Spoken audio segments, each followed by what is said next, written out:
Have you ever stood at the edge of something new, your heart racing with both excitement and fear?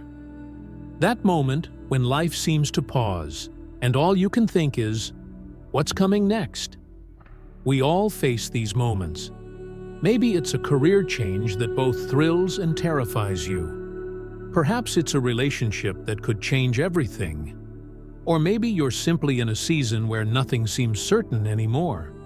But what if I told you that the unknown isn't your enemy?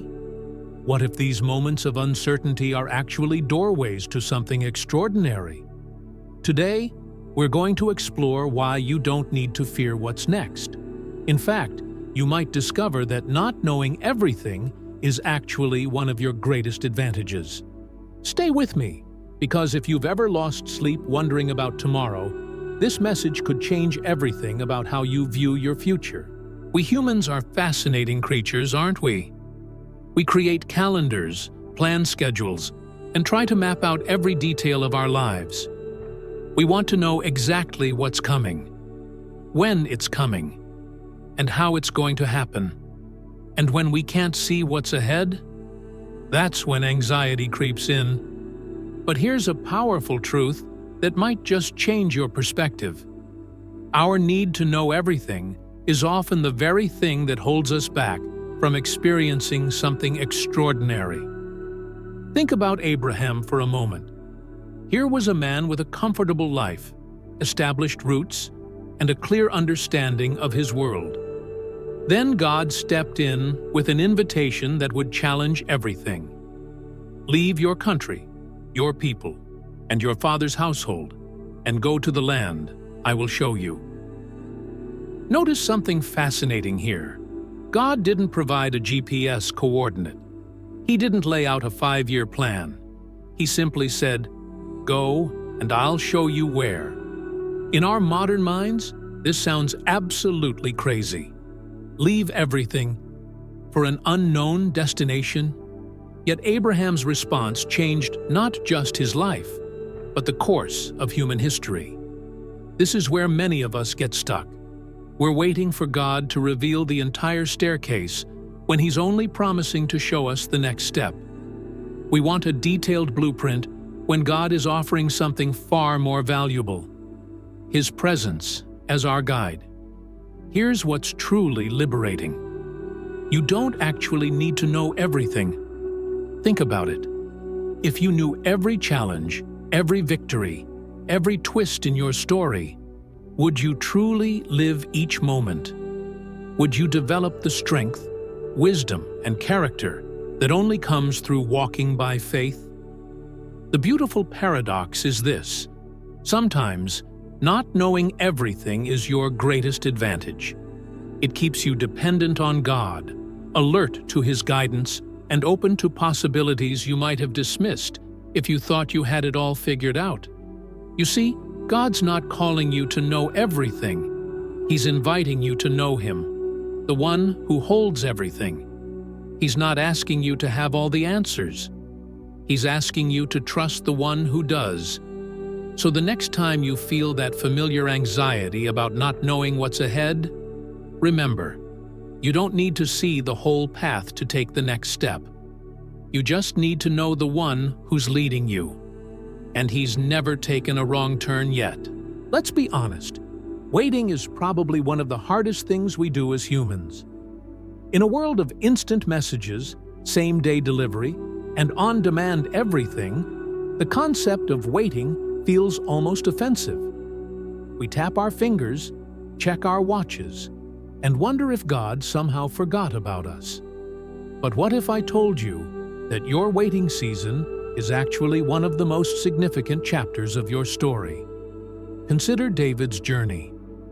Here was a young shepherd boy, anointed to be king of Israel. If you were in his sandals, you might have expected a straight path to the throne. Instead, what did he get? Years of hiding in caves, running for his life, and leading a band of outcasts. Not exactly the royal treatment, was it? Or think about Joseph, sold into slavery by his own brothers, falsely accused, thrown into prison. all while carrying a divine dream in his heart. Year after year passed, and it seemed like each day took him further from his destiny rather than closer to it. But here's what we often miss. During David's waiting period, he wasn't just hiding in caves. He was learning to lead, developing courage, and writing psalms that would inspire millions for generations to come. Those wasted years? They were actually his preparation for kingship. Joseph's time in prison wasn't a pause in his story. It was a masterclass in administration, leadership, and character development. Every seeming delay was actually divine timing in disguise. You see, waiting isn't just about reaching your destination. It's about becoming the person who can handle that destination when you arrive. Think about it.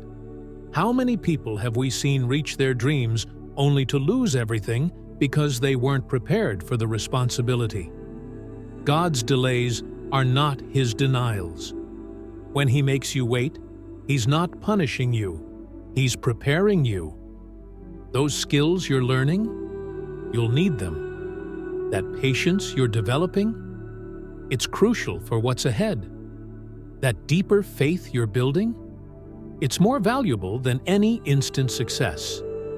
Right now, you might feel stuck in a waiting room of life. But remember, waiting rooms are also preparation rooms.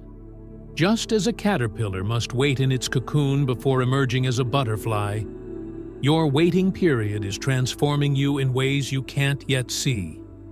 So instead of seeing this season as a waste, what if you saw it as your workshop? What if every delay is actually a divine setup for something greater than you could have imagined? After all, your waiting isn't just about timing, it's about becoming. And God is far more interested in who you're becoming than in how fast you get there. Have you ever prayed so hard for something that you were absolutely certain it was God's will, only to receive an answer that looked nothing like what you expected? It's one of those moments that can shake even the strongest faith. We come to God with our perfectly crafted plans, our well-thought-out requests, and our specific expectations.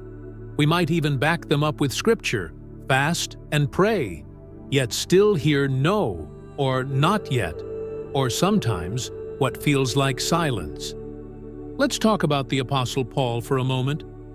Here was a man who had encountered Jesus personally, written most of the New Testament, and performed countless miracles. Yet when he prayed 3 times for God to remove what he called his thorn in the flesh, God's answer was unexpected. "My grace is sufficient for you, for my power is made perfect in weakness." Think about that response for a minute. Paul wasn't asking for something selfish or sinful. In fact, he probably thought removing this burden would help him serve God better. But God saw something Paul couldn't see, that this very weakness would become a showcase for divine strength. This is where many of us face a crucial crossroad in our faith journey. When God's answers don't match our expectations, we have 2 choices. We can either doubt His goodness or trust His wisdom. We can either hold tighter to our plans or open our hands to receive something we hadn't even thought to ask for. You see, sometimes God's no is actually protection from what we can't see. Other times, His not yet is preparation for something better than what we're asking for. And sometimes, His silence is an invitation to trust Him at a deeper level than we've ever experienced before. Consider this. What if the prayer that hasn't been answered the way you wanted is actually setting you up for something far better than what you were asking for? What if God's apparent no is actually His "I love you too much to give you less than my best"? Remember, God's wisdom is perfect, but it's also higher than ours.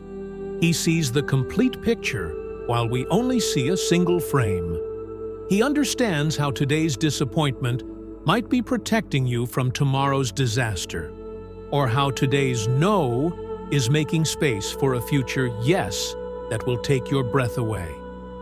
So when your prayers seem to go unanswered, or when the answer looks different than what you expected, hold on to this truth. God isn't ignoring you. He's inviting you to trust His heart, even when you can't trace His hand. Because sometimes, the real miracle isn't getting what we pray for. It's discovering that God's plan was better than our prayer. Have you ever stopped to think about how your life story reads like a book where someone has already written the ending? Because here's a truth that changes everything. You're not walking into an unwritten future. You're walking into a story that God has already crafted with perfect attention to every detail. This isn't about fate or some impersonal destiny. This is about a master storyteller who weaves every thread of your life into a tapestry more beautiful than you could imagine. Think about it. Before you took your first breath, He knew every chapter of your story, every plot twist, every character who would enter your life, every challenge that would shape you. Consider the journey of the Israelites through the desert. For 40 years, they wandered in what seemed like endless circles. From their perspective, it probably looked like a massive divine detour. Can you imagine their conversations? Are we lost? Did God forget about us? Why are we taking the longest possible route to the promised land? But here's what they couldn't see. Those 40 years weren't a detour. They were preparation. God wasn't lost. He was transforming a nation of slaves into a people who could handle freedom. Every seemingly meaningless day in that desert was actually building their faith, developing their character, and preparing them for the promises ahead. Your life works the same way. Those moments that seem random, they're not. That unexpected turn in your path, it's part of the plot. That challenge that feels like it's derailing your plans, it might just be setting you up for a chapter more amazing than anything you could have written yourself. Think about how a master novelist writes a story. Every detail serves a purpose. Every challenge the hero faces is carefully crafted to develop their character. Even the seemingly insignificant moments end up being crucial to the plot. That's how God writes your story, with purpose, with precision, and with a perfect understanding of who you're meant to become. But here's where it gets even more beautiful. Unlike a novel where the characters are bound by the author's words, God invites you to actively participate in your story. He's written the major plot points, but He gives you the freedom to choose how you'll respond to each chapter. Will you trust Him when the path seems unclear? Will you keep faith when the story takes an unexpected turn? Remember this: you're not an accident. You're not a random collection of circumstances and choices. You're a carefully crafted narrative, written by the one who invented storytelling itself. Every detail of your life, your talents, your experiences, even your struggles, is being woven into something magnificent. So the next time life feels chaotic or your path seems unclear, remember, you're not lost in an unwritten story. You're walking through chapters that have been crafted by the greatest author of all time. And He's never written a story that didn't end in victory for those who trust Him. You know what's fascinating about fear? It has this unique ability to make giants look like mountains, and mountains look like giants. It distorts our perspective until everything that could go wrong seems like everything that will go wrong. But here's where it gets interesting. Fear and faith can't occupy the same space. They're like oil and water. One will always rise to the top, and whichever one you feed is the one that will grow. Let's talk about Peter for a moment. Picture this scene. A storm is raging, waves are crashing, and there's Jesus, walking on water. Peter does something extraordinary. He steps out of the boat. Now, this wasn't just a step onto solid ground. This was a step onto rolling waves in the middle of a storm. For a moment, Peter did the impossible. He literally walked on water. But then something shifted. He noticed the wind, saw the waves, and fear crept in. The same water that had supported him suddenly became his enemy. What changed? Not the water, not Jesus. What changed was Peter's focus. This is where many of us find ourselves. We step out in faith towards something God is calling us to do. Maybe it's starting a business, pursuing a relationship, making a major life change. At first, we're focused on God's voice, His promises, His faithfulness. But then, like Peter, we start noticing the waves, the what-ifs, the potential failures, the risks. Fear is sneaky that way. It doesn't usually show up as full-blown panic. It starts as subtle doubts, reasonable concerns, logical questions. Are you sure about this? What if it doesn't work out? Maybe you heard God wrong. Before you know it, you're sinking in the very waters you were meant to walk on. But here's the game changer. Faith isn't the absence of fear. It's the decision to trust God more than you trust your fears. Think about it. Every major victory in the Bible came through people who felt fear but chose faith anyway. David probably felt fear facing Goliath. Esther surely felt fear approaching the king. Moses definitely felt fear confronting Pharaoh. The difference wasn't that they didn't feel fear, it's that they didn't let fear have the final word. They understood something crucial. Fear focuses on what could go wrong. Faith focuses on who is in control. When Peter started sinking, he did the one thing that always defeats fear. He cried out to Jesus. And notice Jesus' response. He immediately reached out his hand. He didn't lecture Peter about his lack of faith until after he had him safely in his grip. That's your answer, right there. When fear threatens to overwhelm you, when you feel like you're sinking, reach out to Jesus. He's not waiting for you to conquer your fears before He'll help you. He's waiting for you to reach out so He can show you that He's bigger than whatever you fear. Remember, fear is a feeling, but faith is a choice. And every time you choose faith over fear, you're not just changing your circumstances, you're changing who you become in the process. Let's talk about one of the most universal human experiences, our complicated relationship with change. Most of us crave better lives, dream bigger dreams, pray for breakthroughs. But when change actually comes knocking, we often hide behind our comfort zones. It's like we want the butterfly's wings, but we're terrified of the cocoon's darkness. We want the promised land, but we're hesitant to leave our familiar Egypt. Why? Because change demands that we become someone new. And becoming someone new means letting go of who we used to be. Think about Abraham's story again, but from a different angle. When God called him to leave Ur, He wasn't just asking Abraham to change his address. He was asking him to change his identity.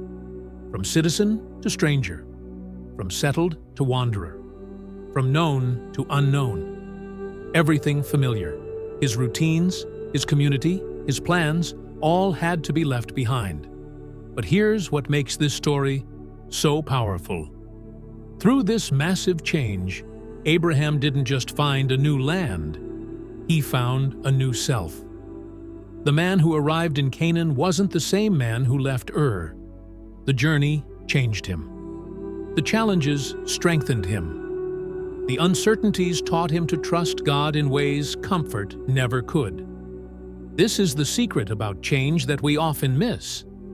God uses change not just to shift our circumstances, but to shape our character. When He disrupts our comfortable routines, He's not being cruel, He's being kind. He knows that comfort zones, while pleasant, are usually growth-free zones. Think about it. Every major growth spurt in your life probably came through some form of change. Maybe it was a difficult transition, an unexpected challenge, or a season of uncertainty. Those moments when you felt most stretched, they're probably the moments that shaped you most.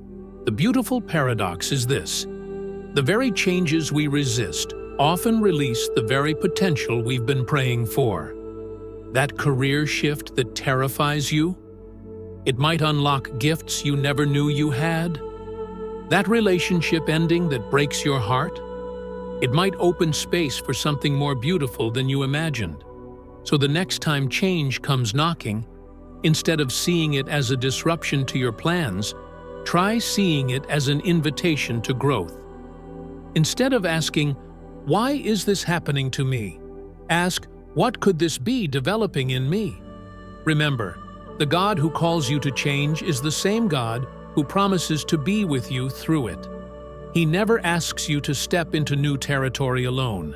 As we wrap up our journey together, let's return to that question we started with. What's next? Perhaps you're still standing at the edge of your unknown, looking into a future you can't quite see. But now, hopefully, you're standing there with a different perspective. Think about Moses and the Israelites at the Red Sea. Behind them was an advancing army, before them was an impossible obstacle, and around them was nothing but desert. From a human perspective, they were trapped. But from God's perspective, they were exactly where they needed to be to witness one of the greatest miracles in history. That's often how God works. He'll bring you to places where human solutions fall short, not to frighten you, but to show you something about Himself that you couldn't learn any other way. Sometimes He has to shut every other door, so you'll see the path He's making through the sea. Your story might look different from Moses's. Maybe instead of an army behind you, it's past failures. Instead of a sea before you, it's uncertainty about your future. But the God who split the sea hasn't changed. He's still in the business of making ways where there seem to be none. Here's what I want you to take away today. God's promises aren't just words on a page. They're anchors for your soul when life feels stormy. His track record of faithfulness in your past is His guarantee for your future. Every time He's come through before is a reminder that He'll come through again. Remember this: you don't have to see the whole path to take the next step. You don't have to understand the whole plan to trust the planner. You don't have to have all the answers to move forward in faith. Because the truth is, faith isn't about knowing what's next. It's about knowing who holds what's next. It's not about having perfect clarity. It's about having perfect trust in the one who sees what you can't see.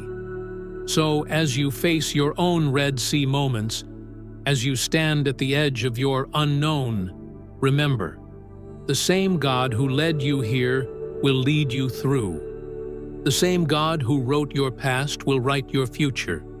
And the same God who has never failed you yet isn't about to start now. Your next chapter might be uncertain to you, but it's not uncertain to Him. Your future might seem foggy to you, but it's crystal clear to Him. And while you might not know what's next, you know the one who does. And that's all you really need to know. Trust Him completely. Not because the path is clear, but because the guide is trustworthy. Not because you can see the end, but because He already sees it, and He's already there, waiting for you to arrive. After all, the best chapters of your story might just be the ones you haven't read yet.